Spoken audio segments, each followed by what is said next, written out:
Hello दोस्त, स्वागत है आप लोगों का टारगेट केमिस्ट्री क्लासेस में। अच्छे हैं? चलिए आज के लेक्चर में हम बात क्या करने वाले हैं। आज के लेक्चर में हम बात करने वाले हैं एलोट्रॉप्स ऑफ फॉस्फोरस। फॉस्फोरस के एलोट्रॉप्स के बारे में आज हम बात करने वाले हैं। लेक्चर में कितने 6 लेक्चर जो है उसमें किस किस चीज का बात की हम, कुछ ऐसे प्रॉपर्टीज का बात किए हैं जो पूरे नाइट्रोजन फैमिली के लिए लागू होता था, जैसे मेल्टिंग पॉइंट, डेंसिटी, सब का बात की। उसके बाद कुछ लेक्चर में हमने क्या किया, केवल नाइट्रोजन का जिक्र किया। और पिछले लेक्चर जो स्पेशल है, छठा लेक्चर, उसमें क्या किया है, केवल नाइट्रिक एसिड का बात किया। ठीक है, आज का लेक्चर जो होगा वो नाइट्रोजन से रिलेटेड नहीं है, आज है फॉस्फोरस का। फॉस्फोरस के एलोट्रॉप्स का बात करेंगे। नाइट्रोजन से रिलेटेड जो भी था वो 6 लेक्चर के अंतर्गत खत्म कर दिए। अब बात करने जा रहे हैं किसका, एलोट्रॉप्स ऑफ फॉस्फोरस का, फॉस्फोरस के एलोट्रॉप्स का। तो देखिए एलोट्रॉप्स जो होते हैं ना, क्या होते हैं एलोट्रॉप्स, क्या होता है, एक ही एलिमेंट का अलग अलग रूप होता है। एक ही एलिमेंट का क्या होता है, अलग अलग रूप होता है, वही क्या होता है, एलोट्रॉप्स होता है। अर्थात बॉन्डिंग में क्या होता है, चेंजिंग आता है। फॉस्फोरस है, किसी फॉस्फोरस में ने 3 बॉन्ड बनाया, किसी ने 4 बॉन्ड बनाया, कोई क्या है 3 को फॉस्फोरस से जुड़ा है, कोई 4 को से जुड़ा हुआ। तो वो जैसे बॉन्ड में चेंज आता है उसे क्या कहते हैं, एलोट्रॉप्स। मतलब बॉन्ड चेंज हुआ तो उसका प्रॉपर्टीज क्या होगा, डिफरेंट होगा। फिजिकल और केमिकल प्रॉपर्टीज दोनों डिफरेंट होता है। ठीक है, तो इस प्रकार से हम क्या कहेंगे, उसको एलोट्रॉप्स कहेंगे। जो एक एलिमेंट है, ठीक है, एलिमेंट का अलग अलग ग्रुप होता है। मान लीजिए किसी में कुछ बॉन्ड है, किसी में कोई बॉन्ड है, और वो एग्जिस्ट करता है, वो क्या होता है, एलोट्रॉप्स होता है। यदि ऐसे नहीं समझते हैं, ये समझिए रमेश नाम का कोई व्यक्ति है, इसे 2 संतान हुआ,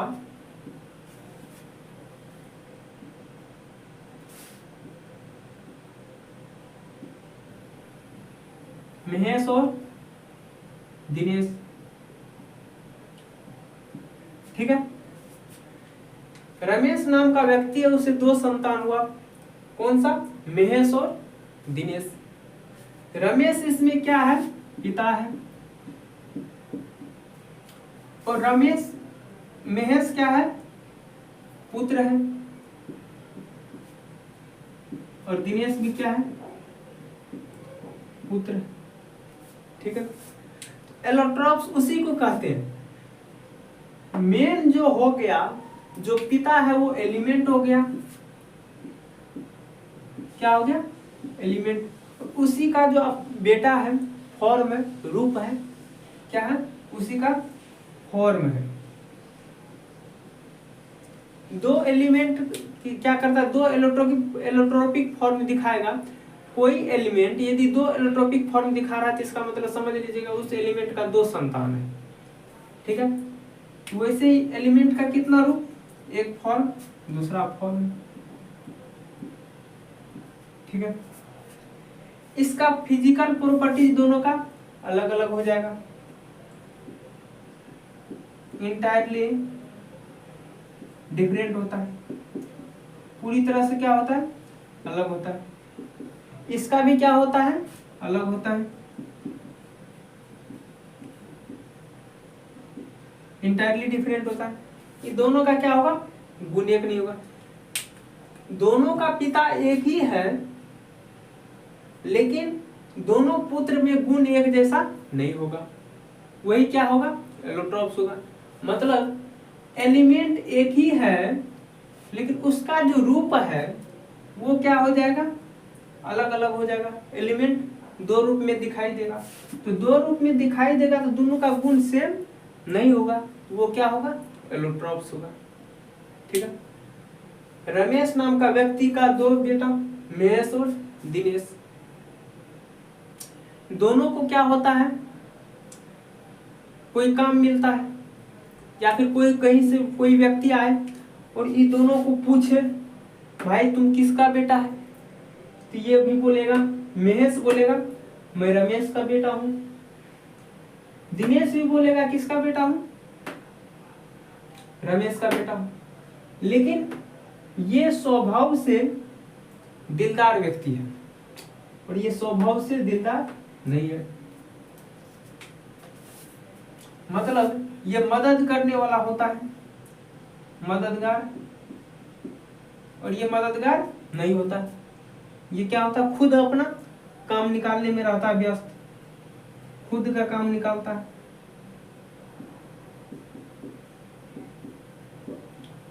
काम निकालता है, ठीक है।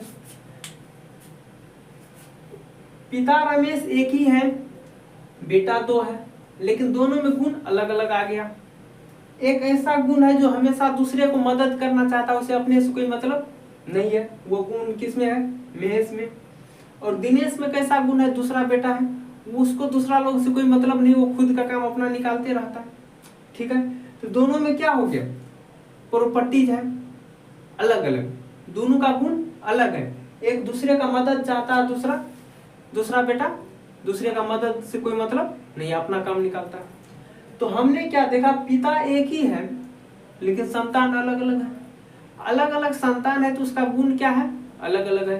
तो यही क्या कहलाएगा, एलोट्रॉप्स कहलाएगा। एलिमेंट में एलिमेंट एक ही है और उसका क्या होगा, गुण अलग अलग होगा, वही क्या कहलाएगा, एलोट्रॉप्स कहलाएगा। देखिए फास्फोरस का भी वही हाल है,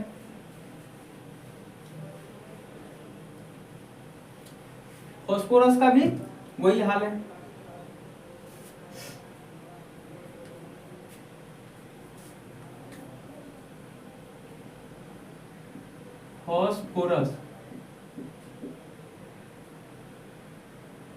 फास्फोरस है, ये क्या है, एलिमेंट है।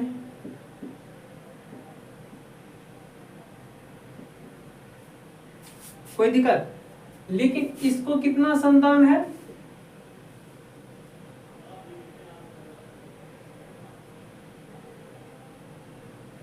5 संतान होते हैं, 5 नहीं 6 संतान है। पहला व्हाइट फास्फोरस, अब पिता का जो नाम है तो वो तो आएगा ही, जो अपना प्रॉपर्टीज है वो कैसे छोड़ सकता है, जो मैं उसका बेटा हूं, वो तो उसका नाम आएगा।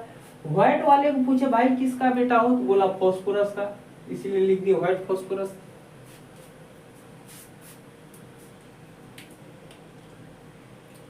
ठीक है। उसके बाद दूसरा एक बेटा है जो ब्लैक कलर का है। फास्फोरस का एक बेटा ऐसा है जो क्या है, व्हाइट कलर का है। तो व्हाइट कलर का जो एक बेटा है उसको बोले कि भाई आप किसका बेटा है, बोला फास्फोरस का, तो व्हाइट फास्फोरस। एक और व्यक्ति मिला, उसको पूछे भाई आपके पिता क्या नाम है, ये बोलेगा क्या, फास्फोरस।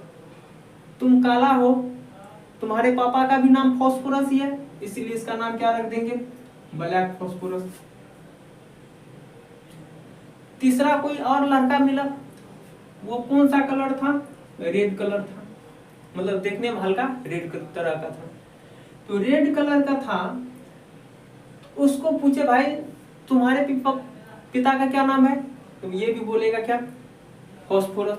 इसका भी नाम क्या हो गया, रेड फास्फोरस। ठीक है। अब बात करते हैं आगे।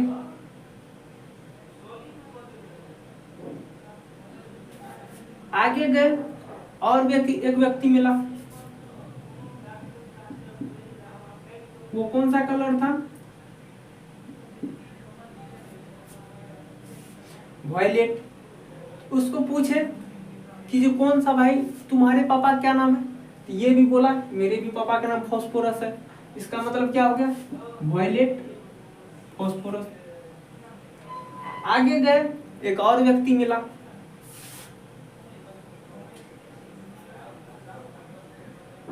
उसका वो कौन सा कलर था, स्कारलेट रेड।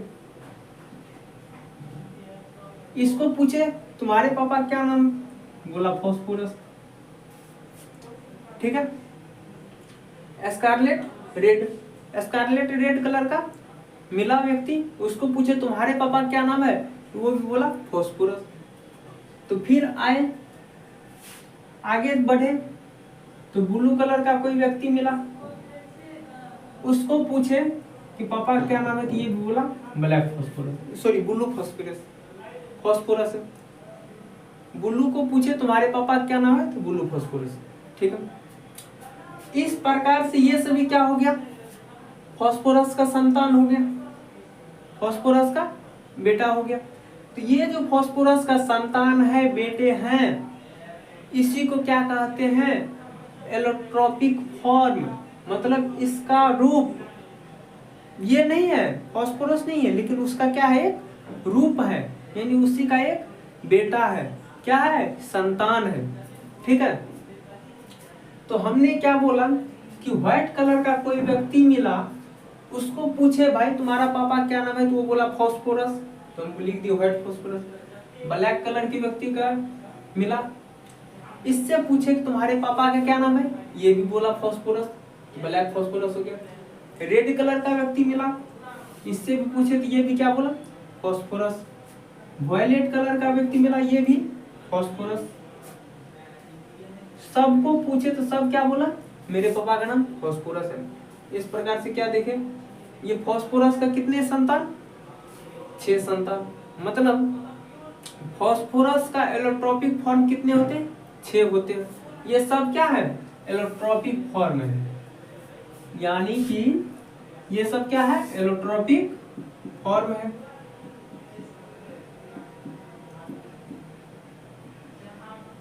फॉर्म, ठीक है। आपके 12th के एनसीईआरटी में केवल ये 3 ही दिया हुआ है, इसीलिए हमें पढ़ना भी है किसके बारे में, इस 3 ही के बारे में। ठीक है, ये एलोट्रोपिक फॉर्म हुआ। हाँ, ये 3 के बारे में तो पढ़ना है। तो क्या फास्फोरस के बेटे को, मतलब ये सब जो बेटा है, इस सब को क्या, इस सब का शादी होने के बाद क्या इसको बेटा नहीं हो सकता, बिल्कुल होगा। तो इसका जो बेटा होता है, इसका भी अब जो होगा वो अल्फा के रूप में आ जाएगा। अब जो जिसका भी होगा सब का नाम क्या हो जाएगा, अल्फा बीटा होगा। यदि 2 है तो अल्फा बीटा, 3 होगा तो अल्फा बीटा गामा हो जाएगा, ऐसे ही क्या हो जाएगा, बढ़ते जाएगा। तो हमें ये 3 ही को पढ़ना है। एनसीईआरटी में क्या दिया है, ये 3 ही। इसका भी संतान होता है, उसको क्या बोलेंगे, अल्फा। अल्फा नाम का कोई व्यक्ति मिला, इसको पूछे तुम्हारे पापा क्या नाम है, ये बोला अल्फा व्हाइट, अल्फा बोलेगा व्हाइट फास्फोरस। अल्फा नाम के कोई व्यक्ति मिला, उसको पूछे तुम्हारे पापा क्या नाम है, बोलेगा व्हाइट फास्फोरस, इसीलिए हो जाएगा alpha white phosphorus.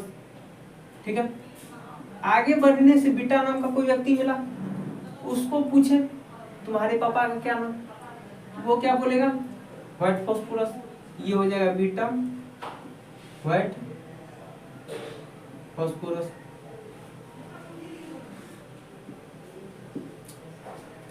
Red phosphorus में भी वही बात होगा। रेड फास्फोरस में क्या होता है,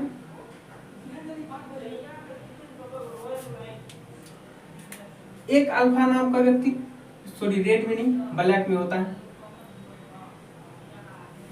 रेड का शादी नहीं हुआ अभी, इसीलिए उसको बच्चे नहीं है, और बच्चे नहीं है तो नाम कैसे रखेंगे, बच्चे होंगे तब रखेंगे। नाम सोच के रख लिया, अल्फा बीटा ही रखना है। ठीक है, तो अभी नहीं है तो कैसे नाम रखेंगे, तो ये क्या हो जाएगा, इसका भी नाम ब्लैक फास्फोरस का। आगे चलने पर फिर कोई अल्फा नाम का व्यक्ति मिला, इसको पूछे पापा का नाम क्या है, ये बोला ब्लैक फास्फोरस है, ये हो जाएगा क्या, black phosphorus, alpha black phosphorus. ये बोल देगा बीटा, बीटा नाम कोई व्यक्ति मिला, इसको पूछिए पापा क्या नाम है, बीटा ब्लैक फास्फोरस। ठीक है, तो इस प्रकार से क्या हो गया, तो देखिए फास्फोरस के जो बेटे हैं वो सब एलोट्रोप्स कहलाए। तो फास्फोरस के जो बेटे हैं, कोई व्हाइट है, कोई रेड ब्लैक है, कोई रेड है, वायलेट है, स्कारलेट रेड है, ब्लू। तो ये सब के पापा का नाम फास्फोरस है, तो सब के आगे क्या लगाए, phosphorus. White phosphorus, black phosphorus, red phosphorus, violet phosphorus, scarlet red phosphorus, blue phosphorus. ठीक है, लेकिन ये व्हाइट फास्फोरस का शादी हो गया तो 2 बच्चे हुआ, अल्फा और बीटा। इसका नाम क्या हो गया, अल्फा। व्हाइट का बेटा है white phosphorus, beta white phosphorus इसका बेटा। ब्लैक फास्फोरस की यदि बात करें तो ब्लैक फास्फोरस में का भी शादी हुआ तो इसका भी 2 बेटा, एक अल्फा ब्लैक फास्फोरस, एक बीटा ब्लैक फास्फोरस। तो जो एलिमेंट है, मेन एलिमेंट, उसका जो बेटा है यानी उसका जो फॉर्म है उसको एलोट्रोपिक फॉर्म बोलते हैं। और जो ये एलोट्रोपिक फॉर्म है इसका जो बेटा है उसको सब एलोट्रोप बोलेंगे। क्या बोलेंगे, सब एलोट्रोप। ये एलोट्रोप नहीं है, मतलब एलोट्रोप का बेटा है। क्या है ये, एलोट्रोप का बेटा है। क्या हो जाएगा ये, सब एलोट्रोप, सब एलोट्रोप। ये भी क्या होगा, सब एलोट्रोप। ठीक है, ये होगा सब एलोट्रोप्स। तो आप एलोट्रोप्स भी समझ गए होंगे, सब एलोट्रोप भी समझ लिए होंगे कि जो फास्फोरस है वो व्हाइट होगा, ब्लैक होगा, रेड होगा, वायलेट होगा, स्कारलेट होगा, ब्लू होगा। ये सब क्या होगा, फास्फोरस लगा रहेगा तो इसका मतलब ये क्या होगा, एलोट्रोपिक फॉर्म। जैसे ये व्हाइट फास्फोरस है, ब्लैक फास्फोरस, इसका कोई एलोट्रोप का, इस एलोट्रोप का एलोट्रोप होगा, मतलब ये एलोट्रोप है, इसका भी एलोट्रोप होगा, मतलब इसका भी बेटा होगा।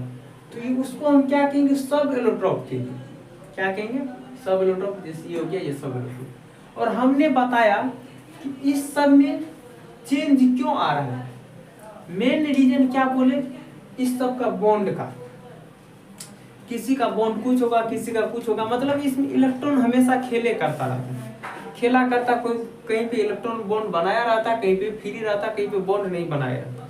ठीक है, वही इलेक्ट्रॉन के वेरिएशन के कारण ये सब इलेक्ट्रॉन दिखाई ऐसे होता है। ठीक है, बहुत जगह आपको येलो फास्फोरस दिखाई देगा। कौन सा, yellow phosphorus.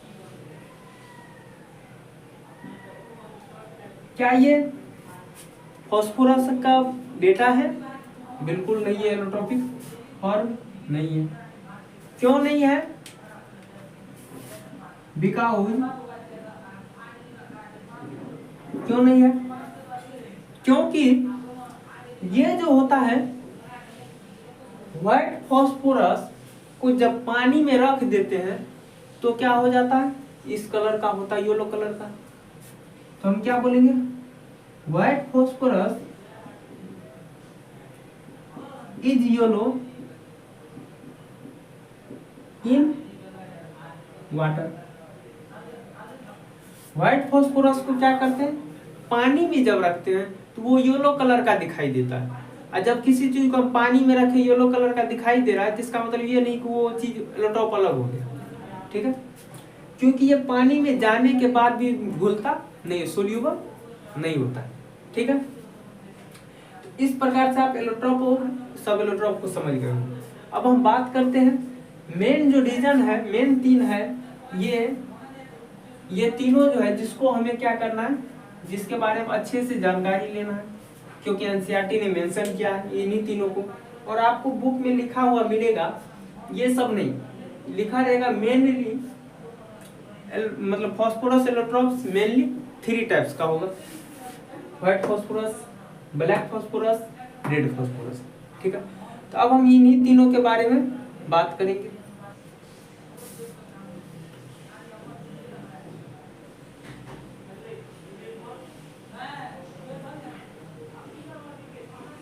White phosphorus,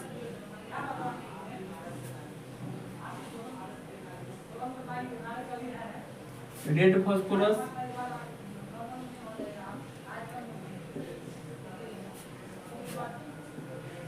black phosphorus. ठीक है,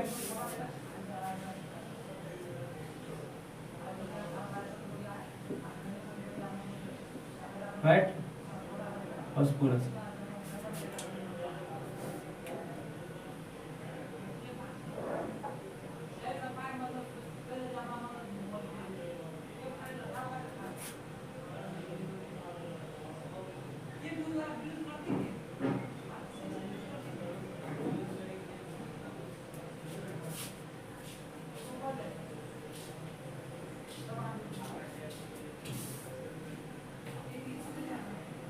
चलिए यहाँ पे हम प्रॉपर्टीज लिखने वाले हैं। जैसे नेचर का बात करेंगे, हम क्या बोले, ये तीनों नेचर में नहीं पाया जाता, मतलब हमारे एटमॉस्फेयर में ये तीनों नहीं होता। तो कहाँ रहता है, ये खनिज के रूप में रहता है। किस रूप में रहता है, मंडल के रूप में। ठीक है, तो हम यहाँ पे क्या बोलेंगे, नेचुरल ऑकरेंसी।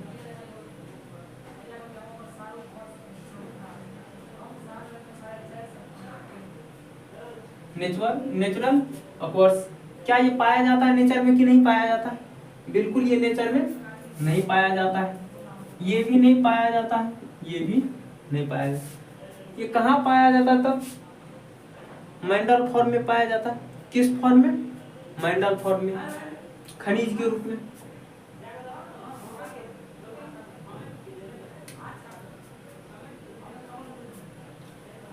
ये क्या होता है, मंडल फॉर्म में पाया जाता है, और इससे ही क्या होता है, ये सब बनता है। ठीक है, तो देखिए कैसे बनता है, खनिज के रूप में कैसे पाया जाता है।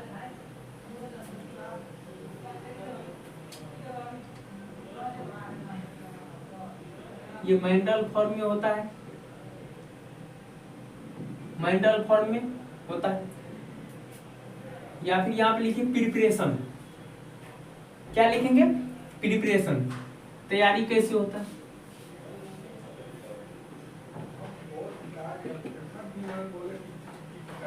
व्हाइट फॉस्फोरस कैसे बनाते हैं, हम क्या बोले, ये मंडल फॉर्म में होता है। मंडल फॉर्म का मतलब ये हो गया, ये कैल्शियम Ca3PO4 का होल 2, इसको फॉस्फोराइट बोलते हैं। ये फॉस्फोराइट क्या होता है,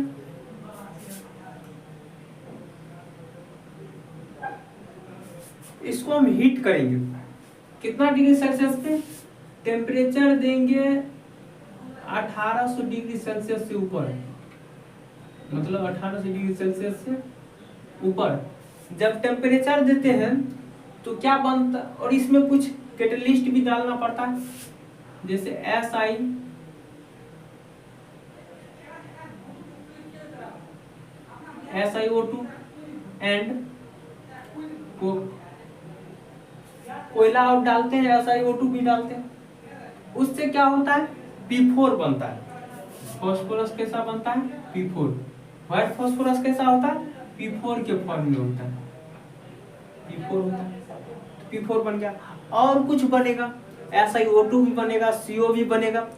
तो हमें उससे मतलब नहीं है, हमें कौन चीज से मेन मतलब है, हमारा व्हाइट फॉस्फोरस बनना चाहिए, जो कि यहाँ बन गया, व्हाइट फॉस्फोरस बन गया। तो व्हाइट फॉस्फोरस यदि बना तो व्हाइट फॉस्फोरस से ही क्या किए हैं, रेड फॉस्फोरस बनाए। व्हाइट फॉस्फोरस को क्या किए हैं, P4 को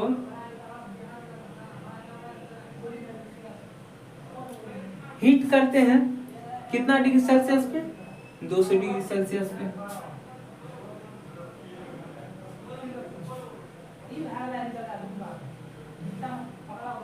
दो 200 डिग्री सेल्सियस पे हीट करते हैं, और यहाँ पे कैटलिस्ट भी डालते हैं। कौन सी कैटलिस्ट, CO2 और I2।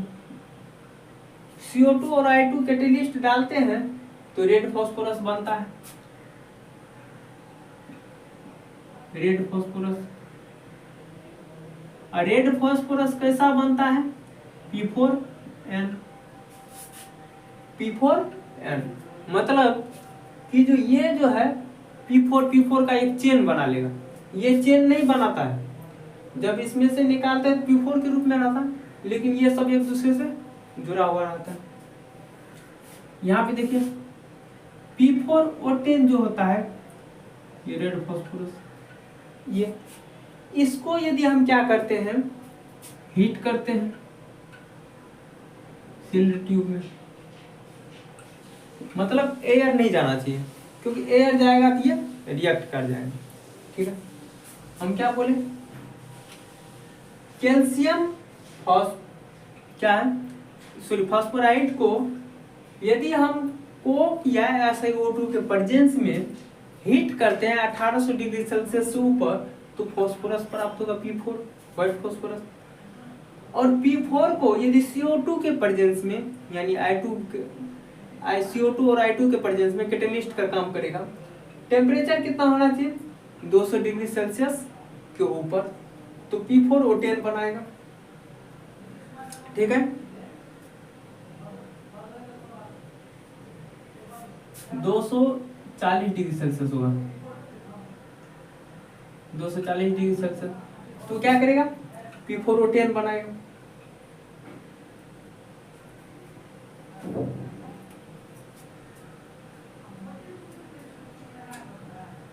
P4 जब CO2 और I2 के प्रेजेंस में टेम्परेचर 240 डिग्री सेल्सियस देंगे, तो P4 का एक लीनियर चेन बनेगा। क्या होगा, एक चेन बनेगा, जिसको क्या कहते हैं, रेड फास्फोरस कहते हैं। ठीक है, अब देखिए इसका बात करते हैं। ये जो रेड फास्फोरस बना, तो रेड फास्फोरस को यदि हम हीट करते हैं कितना डिग्री सेल्सियस, 530 डिग्री सेल्सियस पे, 530 डिग्री सेल्सियस पे यदि रेड फास्फोरस को हीट करते हैं, कौन चीज में, सील्ड ट्यूब में, तो क्या हो जाता है, तो ये अल्फा ब्लैक फास्फोरस प्राप्त होता है। अल्फा ब्लैक, कौन सा फास्फोरस प्राप्त हुआ, alpha black phosphorus.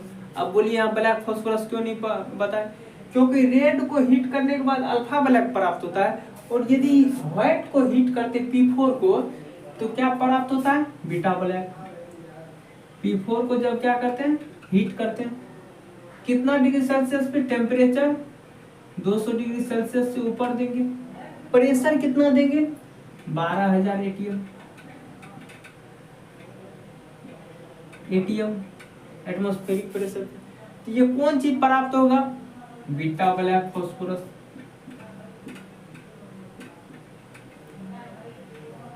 Beta black phosphorus क्या होता है, ब्लैक फास्फोरस का संतान होता है दो, तो इसका मतलब क्या हो गया, बीटा ब्लैक फास्फोरस प्राप्त हो गया।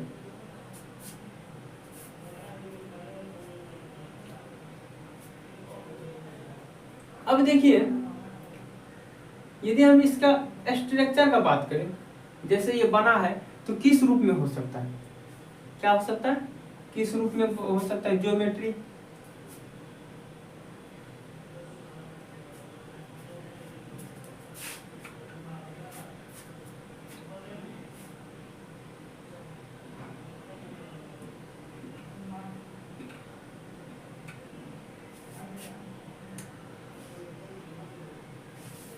ये जो होता है ना, फास्फोरस के रूप में होता है ऐसे।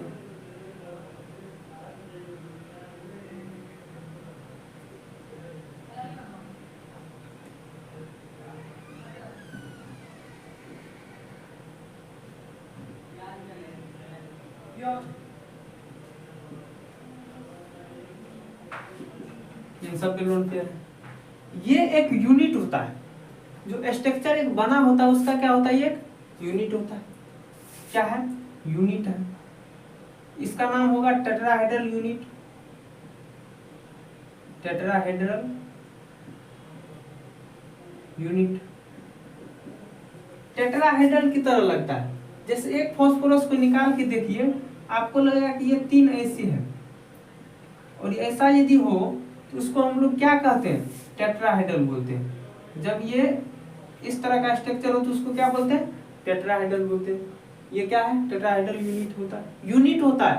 पूरा एक स्ट्रक्चर का बात नहीं किया, उसमें से एक यूनिट निकाले तो इस तरह से दिखाई दिया। लेकिन जब ये एक साथ मिला हुआ रहता है तो कैसा होता है, एक साथ मिला हुआ रहता है तो कैसा होता है?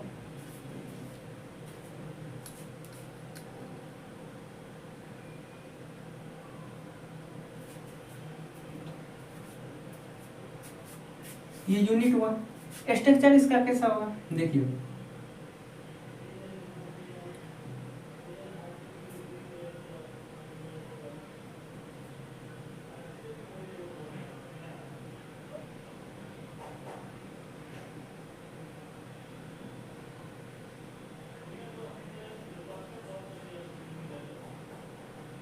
ऐसे क्यूब हुआ ना। तो देखिए सही से यदि आप सोच देखिएगा तो आपको किस तरह फील होगा, एक साइड इस साइड से ये वाला पट्टा क्या है, इधर साइड से एगो, इधर साइड से एगो, इधर से एगो, उस साइड से। मतलब यदि हम इस बॉक्स का बात करें तो बॉक्स की तरह है।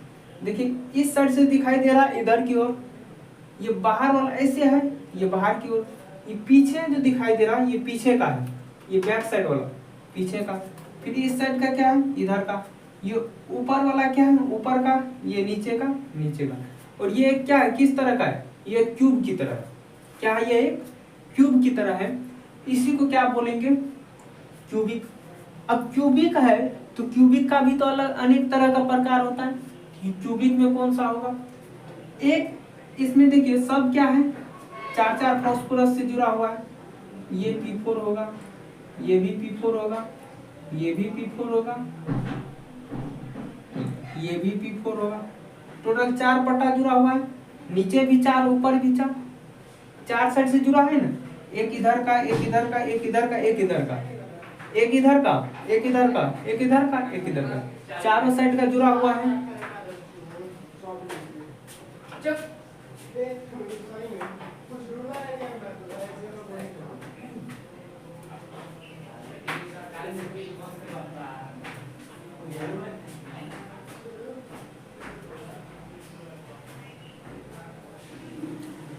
तो इस तरह से होता है।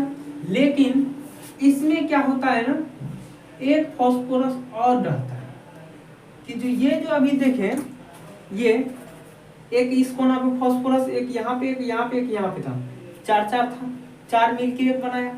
इसमें वैसे ही था, सब में 4 साइड से।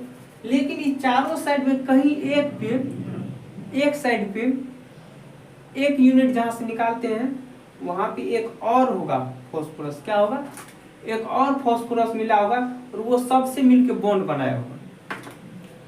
एक फास्फोरस मान लीजिए यहाँ से लिए हैं तो ये ऊपर वाला भी फास्फोरस आएगा, इस कोना वाला भी जाएगा। मतलब चारों साइड से उसको क्या आ जाएगा, आके बॉन्ड उससे बना लेगा। मतलब मान लीजिए यहाँ कोई फास्फोरस है, यहाँ कोई फास्फोरस है, इससे आके क्या करता है, सब बॉन्ड बनाता है। जैसे ये बन रहा है,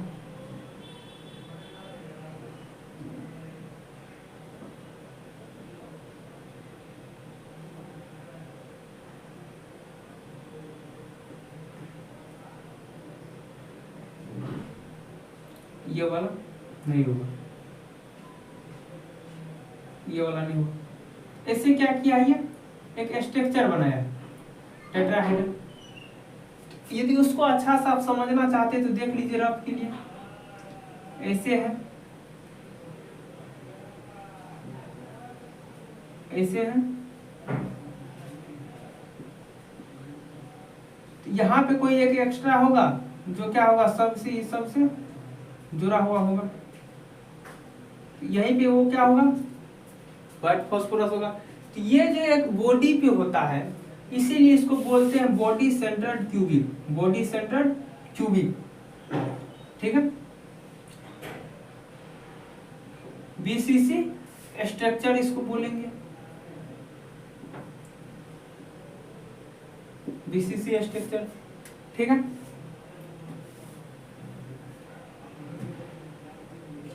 अब बात करते हैं इसका इसमें यदि हम बात करें तो हम क्या बोले, इसका एक यूनिट जाके टूट जाता है।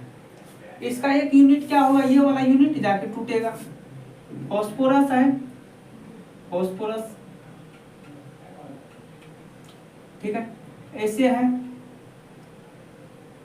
पहले से बॉन्ड बनाया, इसका एक बॉन्ड टूटेगा। मान लीजिए ये वाला बॉन्ड क्या हो गया, ऐसे जो था टूट गया, इधर बढ़ गया और इधर बढ़ गया, तो इस पी से जाके इधर जुड़ जाएगा। फिर ये बॉन्ड जो टूटा दूसरा फास्फोरस से जुड़ जाएगा, फिर यहाँ पी हो जाएगा, फिर यहाँ टूटेगा, बीच में सिंगल ही रहेगा, ऐसे ही क्या होगा, जुड़ते जाएगा। इसीलिए इसको क्या बोलते हैं, लीनियर चेन पॉलीमर। लीनियर है, एक जैसा है, एक प्लेन में है, लीनियर। चेन में है, पॉलीमर है, बहुत ज्यादा होता है, बहुत संख्या होता है, ठीक है। आगे का बात करते हैं। आगे में अगला स्ट्रक्चर में क्या होगा, ये भी बॉन्ड टूट जाता है। ये भी बॉन्ड जब टूट जाएगा तो कैसा स्ट्रक्चर हो जाएगा, देखिए पी वाला है, पी वाला,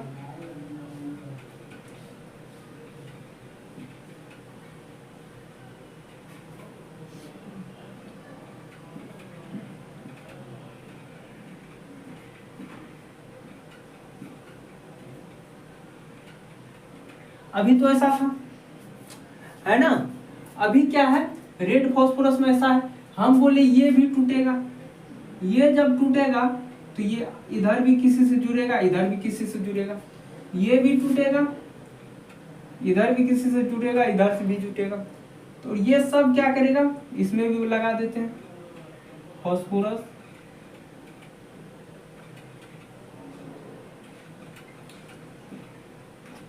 ठीक है, अब इसमें क्या करेगा, ये भी अपने आप को जोड़ लेगा फास्फोरस से, ये भी फास्फोरस से जोड़ेगा, ऐसे ये जोड़ा। अब ये भी क्या करेगा, एक स्ट्रक्चर बनाएगा पी वाला, और ये भी क्या करेगा, अपना स्ट्रक्चर बनाएगा पी वाला।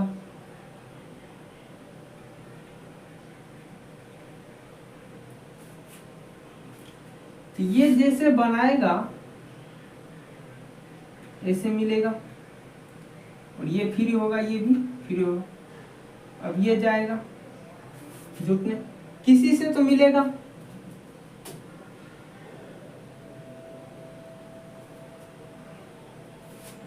जब ये किसी से मिलता है तो देखिए कैसे बन जाता है फास्फोरस वाला, 1 2 3 4 5 6, ये इससे मिलेगा। यहाँ कोई एक फास्फोरस होगा, इसको इसके साथ मिलो, इसमें भी वही बात होगा, इसको इसके साथ मिलो, फिर इधर कोई फास्फोरस होगा और यहाँ भी कोई होगा, मिलके ऐसे बनाएगा। कहने का अर्थ ये है कि ये हेक्सागोनल, मतलब हेक्सागोनल की तरफ वो बनाता है। किसकी तरह होता है, हेक्सागोनल की तरह। तो देखिए छोटा करके लिखते हैं,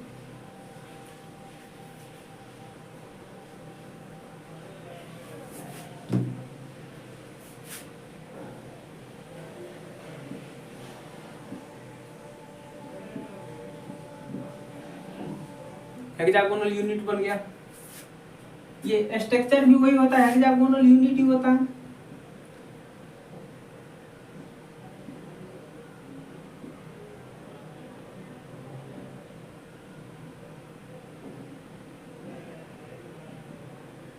यूनिट या स्ट्रक्चर, इसका यूनिट और स्ट्रक्चर भी हेक्सागोनल होता है। चलिए अब बात करते हैं। देखिए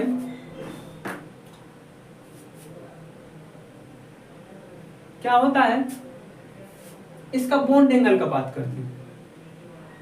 कोई चीज का बात करते हैं, बॉन्ड एंगल का। इसका एक बॉन्ड एंगल मात्र 60 डिग्री का होता है। क्या हो जाता है? 60 डिग्री का। इसका जो एक बॉन्ड एंगल होता है 101 डिग्री का होता है, और ये कितना का हो जाता है? 120 डिग्री का। ठीक है। इसका हाइब्रिडाइजेशन क्या होता है? इसका हाइब्रिडाइजेशन sp2 होता है, sp3। इसका हाइब्रिडाइजेशन क्या होता है? sp2 होता है। इसका हाइब्रिडाइजेशन क्या होता है? वो sp2 इसीलिए होगा क्योंकि 1 2 3 मात्र 3 बॉन्ड बनाता है, और हाइब्रिडाइजेशन हम लोग निकालते हैं तो क्या निकालते हैं? Sigma bond plus lone pair. Sigma bond को और लोन पेयर को यदि जोड़ते हैं तो हाइब्रिडाइजेशन निकलता है। इसमें क्या होता है? लोन पेयर डीलोकेलाइज होते रहता है, एक जगह नहीं रहता है, जिस कारण से हम उसको क्या करेंगे? हाइब्रिडाइजेशन में काउंटिंग नहीं करेंगे, वो फ्री इलेक्ट्रॉन के रूप में मूव करते रहता है। तो यहाँ पे क्या बॉन्ड हो गया? 3 ही सिग्मा है, और लोन पेयर के रूप में 0 हो गया, मतलब हाइब्रिडाइजेशन इसका 3 होगा। 3 होगा तो एक s का आएगा, p का 2 आएगा, ये हो जाएगा sp2। इसका हाइब्रिडाइजेशन sp2 होता है। लेकिन इसमें क्या होता है? फास्फोरस में एक लोन पेयर रहता है, इसके पास नहीं तो इसके पास रहता है, इस सब के पास क्या होता है? लोन पेयर रहता है, जिस कारण इसका हाइब्रिडाइजेशन sp3 होता है। इसमें तो लोन पेयर है ही है, इसका भी हाइब्रिडाइजेशन sp3 होता है। तो sp हाइब्रिडाइजेशन के लिए कितना बॉन्ड एंगल चाहिए? 180 चाहिए। sp हाइब्रिडाइजेशन के लिए कितना बॉन्ड एंगल चाहिए? sp हाइब्रिडाइजेशन के लिए 180 बॉन्ड एंगल चाहिए। sp2 के लिए 120 चाहिए, और sp3 के लिए 109 चाहिए। क्या ये 109 डिग्री है? नहीं है ना। क्या ये sp2 है? तो sp क्या है? sp3 है। क्या ये 109 है? बिल्कुल नहीं है। ये कितना है? 120 है, लेकिन हाइब्रिडाइजेशन क्या है? sp2 होता है। हम बॉन्ड एंगल लिख लेते हैं इसमें।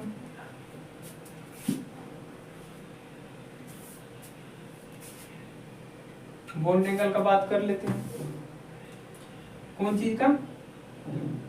Bond angle. इसका बॉन्ड एंगल कितना है? थीटा बराबर 60 डिग्री। इसका कितना है? 60 डिग्री भी है और 101 डिग्री भी है। तो ये 101 डिग्री है, ये बड़ा वाला, छोटा वाला 60 डिग्री। थीटा बराबर कितना है? 120 है। हाइब्रिडाइजेशन भी यही लिख लेते हैं, H। हाइब्रिडाइजेशन कितना है? sp2 है। इसका हाइब्रिडाइजेशन कितना है? sp3 है। इसका H कितना है? sp3 है। तो बताइए इसमें कि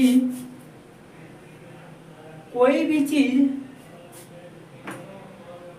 ये जो कोई भी चीज है वो कि हम अभी मान लीजिए, हम अपना एग्जांपल लेते हैं, हम अभी खड़ा रह सकते हैं पूरा 90 डिग्री पे, पृथ्वी की सतह से कितना डिग्री पे? 90 डिग्री पे। यदि हमको क्या करे लोग, आधा से मोड़ के ऐसे रखे, हम कितना देर रह सकते हैं? ऐसे करके आधा घंटा हमको रखे, 1 घंटा रखे, हमारा कुआर और सब कुछ दर्द करना स्टार्ट हो जाएगा, मतलब हम उस समय स्टेबल नहीं होंगे, अस्थिर नहीं रह पाएंगे। ठीक है। वही बात है इसमें, बॉन्ड एंगल इसको चाहिए कितना? इसके लिए बॉन्ड एंगल की जरूरत होता है sp3 के लिए कि जो 109 डिग्री, लेकिन है कितना? 60, मतलब ये ज्यादा देर तक नहीं रह सकता है। क्या होता है? ये ज्यादा देर तक रह नहीं सकता है।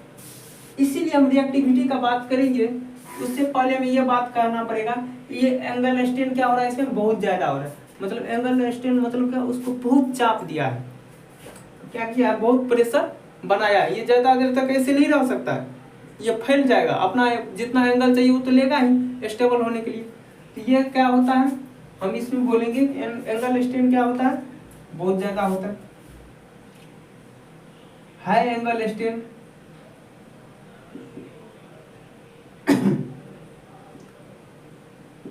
हाई एंगल स्ट्रेन होता है। इसमें बात करते हैं एंगल स्ट्रेन का। इसकी जो एंगल स्ट्रेन का बात करेंगे तो देखिए इसको चाहिए कितना, sp3 के लिए 109, लेकिन 101 तो है ना, मतलब इससे तो कम स्ट्रेन हो रहा है। हमको पूरा सीधा खड़ा रहना, हमको इतना रखे तो इतना ऐसे ही रहेंगे तो ज्यादा देर नहीं रह पाएंगे, उससे तो ज्यादा देर ऐसे रहेंगे। मतलब जब हम ज्यादा झुक गए तो उससे कम देर तक या उससे ज्यादा देर तक, तो यदि हम ज्यादा झुके तो कम देर तक रह पाएंगे, और जैसे ही तो खड़ा होते जाएंगे तो ज्यादा हमारा क्या हो जाएगा, हम उस पोजीशन में ज्यादा देर तक रह सकते हैं।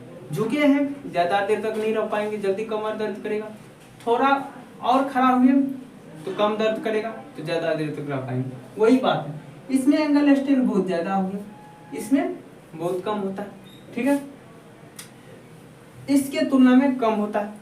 क्यों? क्योंकि यहाँ पे एक बॉन्ड एंगल कितना हो गया, इतना। तो हम यहाँ पे लिख देंगे जो हाई एंगल स्ट्रेन, इसमें क्या लिखेंगे, less angle strain. Less angle strain, angle strain कैसा होता है, लेस होता है। अब देखिए आगे बात करते हैं, इसका बात करेंगे। इसमें sp2 के लिए जितना चाहिए 120, तो 120 का 120 हाई है, इसमें कोई एंगल स्ट्रेन नहीं है, तो हम इसमें क्या बोलेंगे, नो एंगल स्ट्रेन।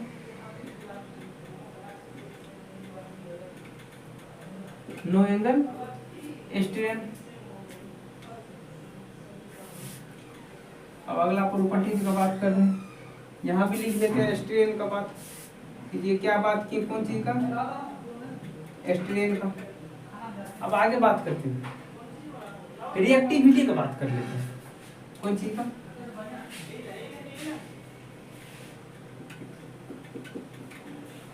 रिएक्टिविटी का। तो देखिए ये ज्यादा रिएक्टिव होगा। ज्यादा रिएक्टिव क्यों होगा, रिएक्टिव मतलब होता क्या है, रिएक्टिव मतलब ये होता है वो रिएक्ट करके वो अपना स्टेबल कंपाउंड बनाना चाहता है। क्या करना चाहता है, स्टेबल कंपाउंड बनाना चाहता है। तो ये जो अभी दिक्कत में है, इसको प्रॉब्लम है, इस जितना एंगल चाहिए उतना नहीं है, इसको जबरदस्ती दबाया हुआ है, ये क्या करेगा, जल्दी रिएक्ट करेगा, जल्दी अपना स्थिति जानना चाहेगा। जिस पोजीशन में स्टेबल होगा उसमें जल्दी ये जाना चाहेगा। मतलब ये बहुत ज्यादा क्या होगा, रिएक्टिव होगा, हाई रिएक्टिव होगा। क्या होगा, ये हाई रिएक्टिव होगा।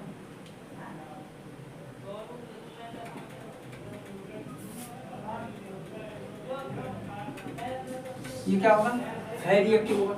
इसके तुलना में ये क्या होगा, क्योंकि इसको एंगल स्ट्रेन थोड़ा बहुत क्या हो रहा है, 109 के आसपास है, 101 है, तो इसका मतलब ये क्या होगा, इसके तुलना में कम रिएक्टिव होगा, लेस रिएक्टिव होता है।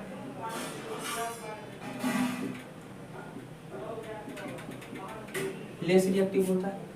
अब इसका बात करते हैं, ये रिएक्टिव होगा कि नहीं, बिल्कुल नहीं होगा, क्योंकि इसको कोई दिक्कत है ही नहीं। ये क्या होगा, नो रिएक्टिव है। क्या होता है, ये रिएक्टिव नहीं होता है।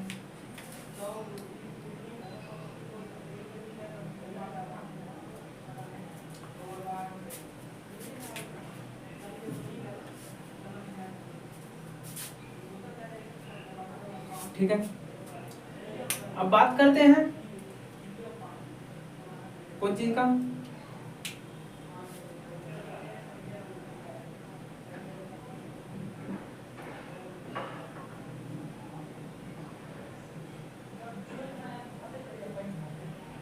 सोल्युबिलिटी का बात कर लेते हैं। कौन सी का बात करते हैं, सोल्युबिलिटी का। सोल्युबिलिटी में भी इसमें कौन सा बात करेंगे, एक नंबर में बात करते हैं वाटर के साथ, वाटर के साथ सोल्युबिलिटी का। तो वाटर में कोई भी नहीं घुलता है, फास्फोरस क्या होता है, पानी में नहीं घुलता है, ना ही ये पानी में घुलता है, ये भी नहीं घुलता है, ये भी नहीं घुलता है। अब अगला बात करते हैं सोल्युबिलिटी का, ये वो बात करें। दूसरा बात करते हैं बेंजीन का।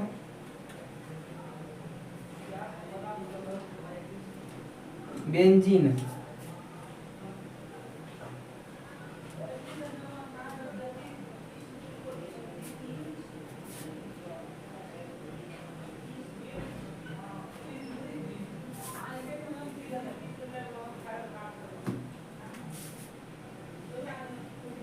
बेंजीन या CH2, बेंजीन या CH2 का बात करते हैं। ये क्या होगा, इसमें सोल्यूबल होता है, व्हाइट फास्फोरस में सोल्यूबल होता है, और व्हाइट फास्फोरस बेंजीन या CH2 में सोल्यूबल होता है, लेकिन ये सब सोल्यूबल नहीं होता। ठीक है, अब बात करते हैं कि अगला का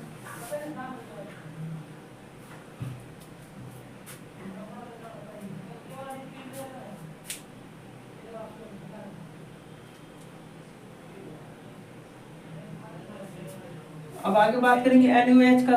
ठीक है, तो ये सब क्या देखे, रिएक्टिविटी भी देख लिए। रिएक्टिविटी में अब रिएक्टिविटी अब वाटर के साथ भी देखेंगे, वाटर के साथ तो देख लिए। ये सोल्यूबल केवल क्या होता है, इसमें होता है, इस सब में सोल्यूबल नहीं होता। अब हम एयर के साथ देखते हैं। ठीक है, और NaOH के साथ पहले सोल्यूबिलिटी देख लेंगे। NaOH के साथ, जब ये NaOH के साथ, तो NaOH के साथ केवल यही सोल्यूबल होता है, व्हाइट फास्फोरस क्या करेगा, P4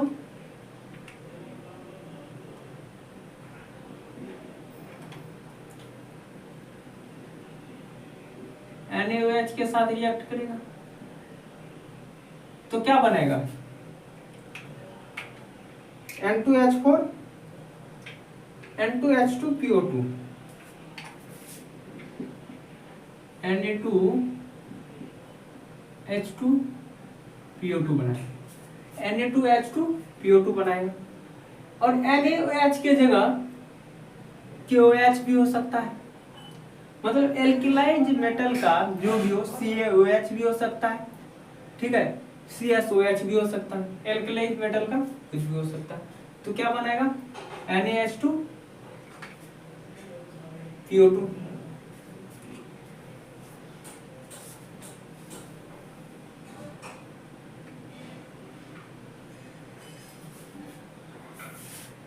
और क्या रिलीज होगा इसमें से, BH3 गैस। ये सब होगा कि नहीं होगा, ये सब नहीं होगा। ठीक है, आगे बात करते हैं रिएक्टिविटी का, कौन चीज के साथ, एयर के साथ।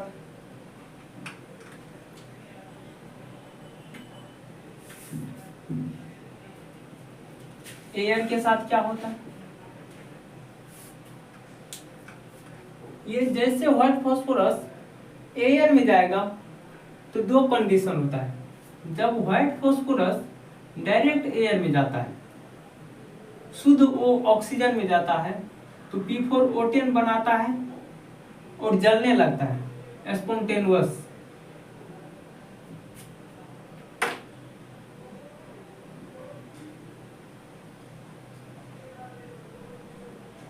स्पॉन्टेनियसली जलता है और व्हाइट कलर देता है, फ्यूम्स। व्हाइट कलर का क्या देता है, फ्यूम्स, धुआं, व्हाइट कलर देता है।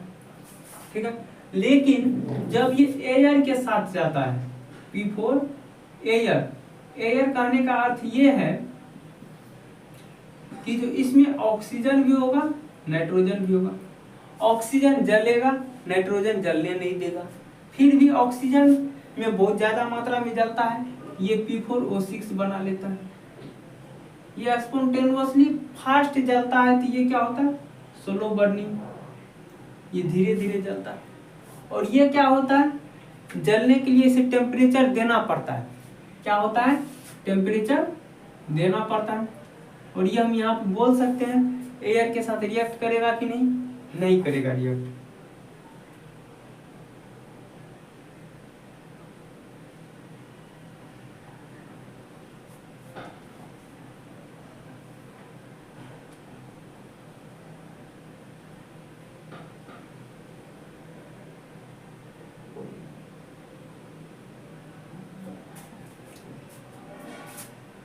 और ये एयर के साथ रिएक्ट नहीं करता है, मतलब जलता नहीं है। इसे जलने के लिए टेम्परेचर देना पड़ता है। क्या करना पड़ता है इसे जलने के लिए? टेम्परेचर देना पड़ता है P4। N को क्या करना है? जलने के लिए इग्नाइट टेम्परेचर क्या होता है? ऐसे लिख देते direct, ignite temperature. Ignite temperature कितना होता है? जलने के लिए 240 डिग्री सेल्सियस की जरूरत होता है इसमें। और ये पहली बार जलता नहीं है, लेकिन इसे यदि जलाएंगे तो 400 डिग्री सेल्सियस कम से कम देना पड़ेगा। टेम्परेचर कितना चाहिए? 400 डिग्री सेल्सियस से ऊपर, ठीक है, उससे कम नहीं चाहिए। इग्नाइट के लिए यहां लिख देते हैं इग्नाइट।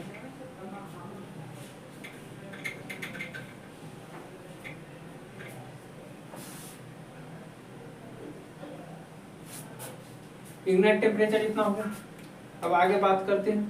यदि हम स्टेबिलिटी का बात करें तो ये क्या देखें, कम स्टेबल था, ये इससे ज्यादा स्टेबल, ये सबसे ज्यादा स्टेबल। तो स्टेबिलिटी में देखेंगे ये कम स्टेबल होता है, लेस स्टेबल। ये इससे थोड़ा ज्यादा स्टेबल, लिख देते मोर स्टेबल। ये क्या होता है? High stable. हाई स्टेबल सबसे ज्यादा स्टेबल का बात की स्टेबिलिटी का। और ये स्टेबिलिटी, थर्मल स्टेबिलिटी का भी ऑर्डर यही होता है, स्टेबिलिटी या थर्मल स्टेबिलिटी।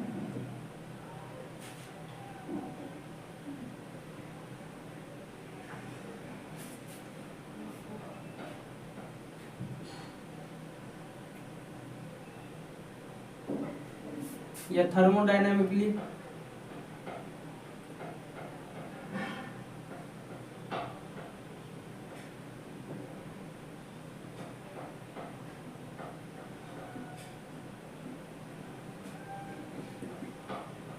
थर्मोडायनामिकली स्टेबिलिटी यही होता है। लेकिन हाईएस्ट, सबसे ज्यादा हाईएस्ट जो होता है बीटा ब्लैक का होता है।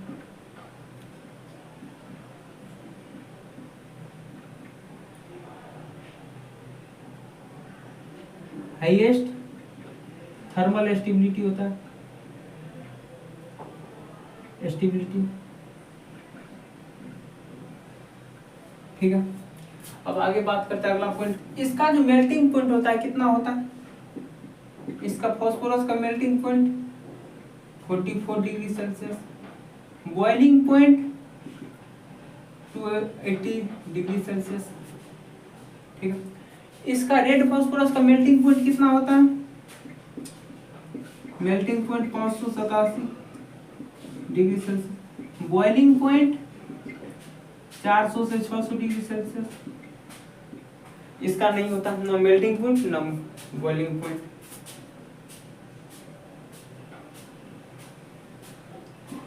नहीं होता, ठीक है। अब अगला बात करते हैं।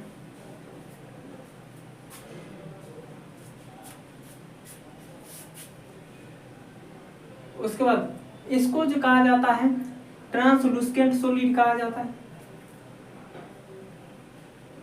ट्रांस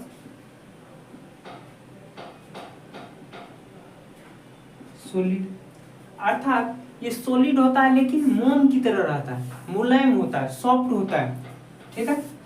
वैक्स होता है, वैक्सी होता है, ठीक है। या फिर इसी को ब्रिटल बोलते हैं, नॉन ब्रिटल, नॉन ब्रिटल होते हैं।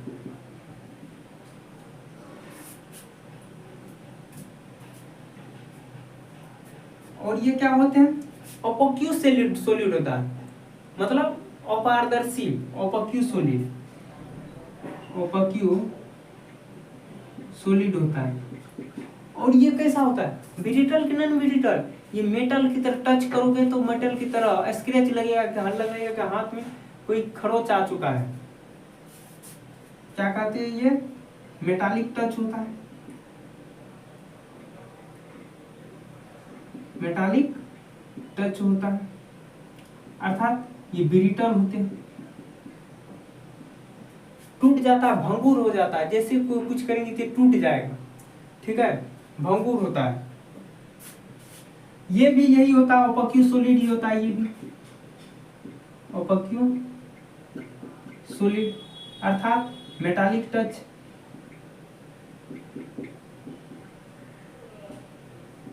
ब्रिटल होते हैं, ठीक है।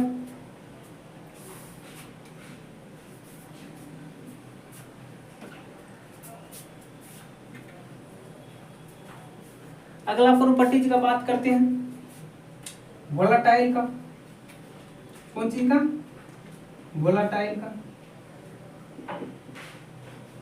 वोलाटाइल मतलब जो जल्दी उड़ जाता है, वाष्प बन जाता है, तो ये होता है वोलाटाइल।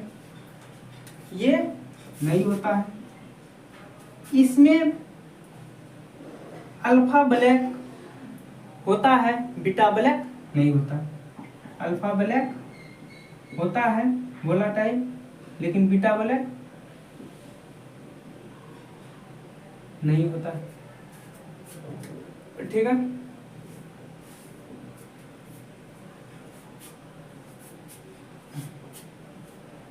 पॉइजनस का बात करते हैं, इसी यहीं पे लिख लेते हैं पॉइजनस। कौन पॉइजनस होता है, कौन नहीं होता। पॉइजनस का बात कर लेते हैं।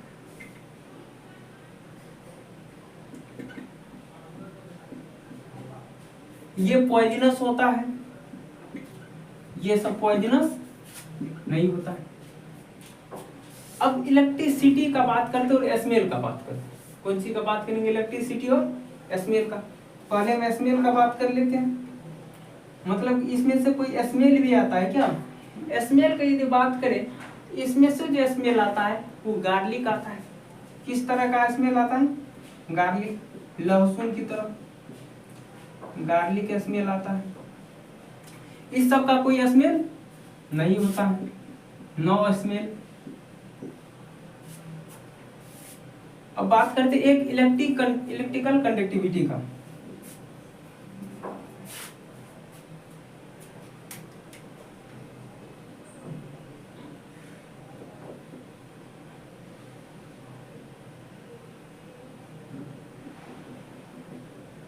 इलेक्ट्रिकल कंडक्टिविटी का यदि बात करें, ये इलेक्ट्रिकल कंडक्टिविटी नहीं दिखाता, क्योंकि इलेक्ट्रिक कंडक्ट वहीं पे होगा जहां पे फ्री इलेक्ट्रॉन मूवमेंट करते रहेगा। तो इसमें तो फ्री इलेक्ट्रॉन एक जगह फिक्स था। पहली बात, फ्री इलेक्ट्रॉन था नहीं, वो लोन पेयर था, जिस कारण से ये क्या होगा? कंडक्टिविटी नहीं होगा, कंडक्टिव नहीं होगा। इसमें भी लोन पेयर था लेकिन मूवमेंट नहीं कर रहा था, वो फ्री इलेक्ट्रॉन के रूप में नहीं था, जिस कारण ये भी नहीं हुआ। लेकिन इसमें क्या था? हाइब्रिडाइजेशन sp2 हो गया था, एक फ्री इलेक्ट्रॉन मूवमेंट करने लगा, इसका मतलब इलेक्ट्रिकल ये कंडक्टिविटी होगा। इस प्रकार से एलोट्रॉप्स ऑफ फास्फोरस खत्म हुआ। फास्फोरस के एलोट्रॉप्स को अच्छे से देख लिए, किसका क्या स्ट्रक्चर होता है, कैसा होता है, ये भी देख लिया, और अच्छे से आज एलोट्रॉप फास्फोरस का खत्म होगा। आगे बात करेंगे हम फास्फोरस के कंपाउंड्स का, ठीक है। आज के लिए बस इतना ही। थैंक यू, धन्यवाद।